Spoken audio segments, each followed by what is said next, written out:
Hey Cohasset, this is just a quick recap of the July 28th Select Board meeting. It was a meeting that actually went pretty late. It started at 7 and went till past 10 o'clock. There were the COVID-19 updates have been shortened. There are really no significant updates for the town. We haven't had an increase in cases in a long time. The state is basically where it's going to be until things really get better. We're at kind of a waiting period here. The one good news is that soccer has been reclassified as a moderate risk sport, which means that youth soccer can return just like youth baseball has. That's a fantastic outcome. The schools, there's a lot of updates on the schools, and that's on the school board side. They do have a reopening plan. They've been doing Zoom updates and conversations with parents. Last night, the schools had some issues with how the Zoom was configured. We're aware of it, and we're going to just try to do whatever we can to be sure that something like that doesn't happen again.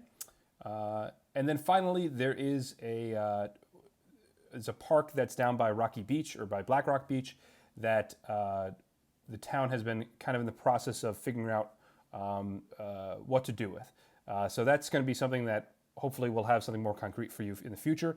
We're thinking that the best use of the area is going to be to improve the parking situation down by Black Rock Beach, because as we all know, that can get kind of crazy at times.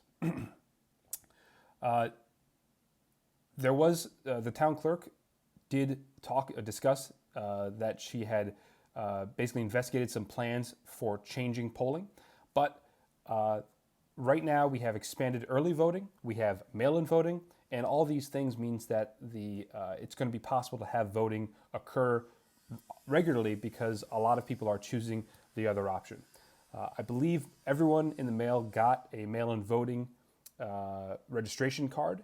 You need to fill that out so that you will get the ballot back in the mail. Just like the last time, what you get in the mail the first time is only an application to get your ballot. You have to mail that in, then you have to get a ballot, and you have to mail a ballot in. It's a little bit of back and forth, but that's was the system that was designed. That way we can ensure election integrity and also make mail-in voting available to everybody.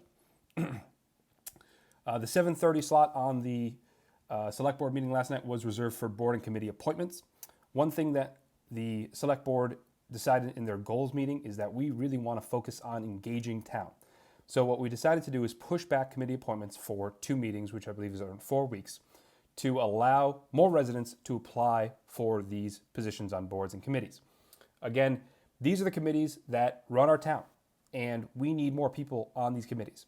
And one of the things we thought about was that we could kind of do this rolling, but we also don't want to give the impression that there aren't slots available. There are a lot of spaces available for people just like you, and we need your input. So please consider volunteering for one of these boards. We need your input. We need your thoughts. We need your brain. The town needs you. I'll have a separate video about that as well, basically saying the same thing. I'll keep hashing on this, but until we get people involved, this is so important. I can't stress this enough. So that got pushed back a little bit. We're going to take care of that in 2 weeks. Big thing which does impact kind of everyone is that the parking fines were increased. So if you're blocking a fire hydrant or if you're taking up a handicap space, that used to be a $100 fine, now it's a $200 fine.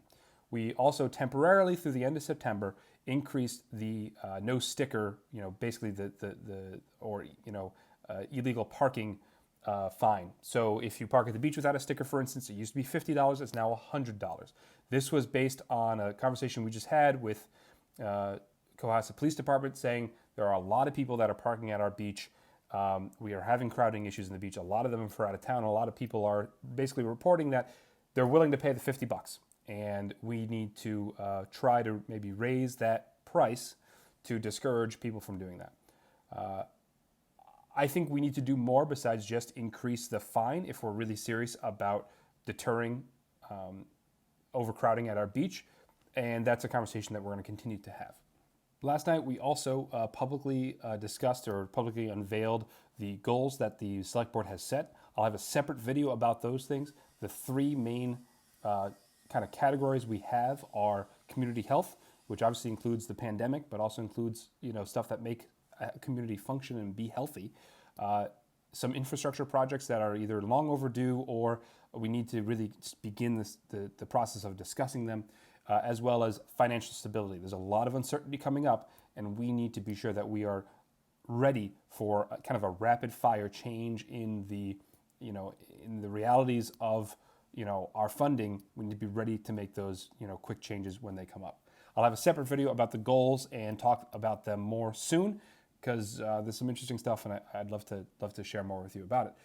We also had a review of the procurement of professional services. What this is, the town hires some outside groups to serve on an advisory role for large projects. This is mainly, as I understand it, engineering things. So if we're going to approve a large building that requires engineering, which is outside of the normal scope that the building department could handle, whether it's complications because of water or the size of the building, that kind of stuff, the town needs to have an outside professional firm available for our reference. So the town has hired 2 firms to do that for us. Right now they are Weston and Sampson and Armory Engineering are the 2 firms that the town has contracted. And what we did last night is we went over the process about how those firms were selected. And we think that it was great that they went through an RFQ process. I think it's great that they went through an RFQ process or an RFP process. It's an RFP here, I guess. However, there was the feedback was that not enough of the elected or the appointed citizens in town were involved in that process. So we're going to work with town employees, town staff to try to be more inclusive of citizens, residents in the town about these processes. Obviously, these are really important things for boards to be involved with. Both they need to have the resources to do this. They need to know how to take advantage of these resources if we bring them on. We need to know the scope of what they can and should not do. And we also need to be clear about who we choose. So to that effort, we're going to make some changes in that process to try to just improve things overall. There was a brief discussion about legal services in town. The town has a town council, and the thing that has been brought up a few times is that there hasn't been a review of how we hire lawyers in a long time. And there's a lot of stuff going on in town now that requires good legal counsel. So it's high on our list to clean up and really codify, systematize how we get legal representation. That's part of the select board's fiduciary responsibility here. We need to be sure the town is protected. We have the correct, firepower, the correct minds on all these issues. That way we have the best possible legal representation in any field that we're in. That's really important to all of us. So we're trying to begin the process of tackling that. It's a pretty big thing. We did move a select board meeting. There was one scheduled for August 11th, which would be 2 weeks from yesterday. That got moved up. The next select board meeting will just be next week, August 4th. The town manager had a quick update about the work you see in town, around the common. That second section of the common where the flagpole is now, that's going to be the section that they work on. It's kind of been done in two slots there. So the paving is done. The lines are done in the first section. Residents reached out and let us know that during that process, there were some people that couldn't get to their homes, and it even disrupted town hall for a bit. So we encouraged, we're pushing the people that are managing this project to communicate better about when people's lives will be disrupted, because we don't really want to have people not be able to leave their house or come home without being aware that's the scenario. Our fellow selectman, Paul Schubert, just gave a quick update. There is going to be continued gas line work on Sawyer Street. You've probably seen that road has been closed, and that road's going to continue to be closed on and off as the National Grid crew comes kind of down the street assessing the lines. He also encouraged everyone to just drive slowly down that road. There is that one kind of hill where if you're coming over the hill fast, you may not be able to see on the other side of the hill, and there are men working. So please, if you're going up or down Sawyer, please keep an extra eye out. Take it a little bit extra slowly. That's going to be a project which is going to disrupt traffic on that line for quite a bit. It's very similar to what happened with South Main Street, where they're going to be digging up the road and then repatching it. So there are going to be some disruptions on Sawyer Street. So if that's usually the way you go, obviously take North Main Street or take Pleasant Street or a different street out of town. Thank you for watching. If you have any questions about this recap, there was a lot that happened. I tried to keep this short. Please reach out here on Facebook, on Twitter. Again, Corey for Cohasset. Facebook is Corey for Cohasset. You can reach me, Corey at coreyforcohasset.com, or on my official town email address, which is cevans@cohassetma.org. Thank you all for your time. I hope everyone's doing well. We'll see you next time.